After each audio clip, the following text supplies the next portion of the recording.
My girlfriend said, "You're too calm." I said, "You're too chaotic." She said it while pacing around my tiny apartment, holding two different shirts up to the mirror, trying to decide what to wear for brunch. I was sitting on the couch, sipping coffee, watching her whirl around like a small tornado. "You don't get excited about anything," she added. I smiled. "I get excited," I said. "I just don't panic while doing it." That's how we were. Her, all motion and noise and color. Me, all quiet and stillness. She made spontaneous road trips to the beach at midnight. I made lists before going to the grocery store. She cried during commercials. I analyzed the cinematography. She said I never fought for anything. I told her not every battle needed a raised voice. For a while, our differences were magnetic. She'd drag me to karaoke nights, and I'd sit there recording her, smiling while she screamed, "Don't Stop Believin" off-key. She'd crash on the couch afterward, head on my shoulder, saying, "You're too calm. It's like nothing shakes you." And I'd whisper, "You shake me enough for both of us." But then life got real. Her car broke down. She quit her job. She said she wanted to start a bakery from scratch. No plan, no savings, just fate. I supported her. I made spreadsheets, called suppliers, helped her file permits. She rolled her eyes, said I was killing the magic. I told her I was just trying to make the magic last. One night,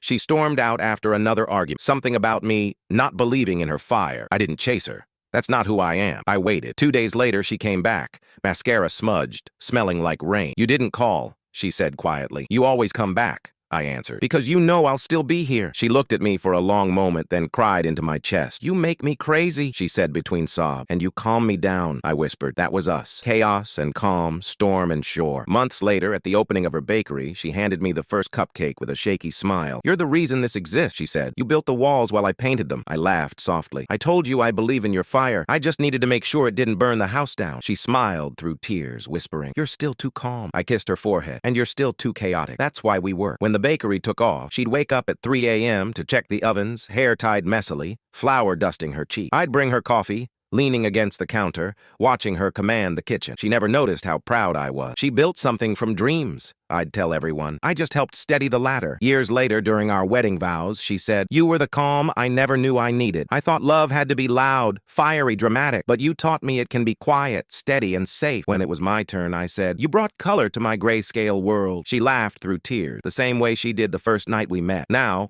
every morning, I wake up to the smell of bread and her humming some random song. She still calls me boring, but she says it with a grin. And I still call her chaotic, but I mean it lovingly.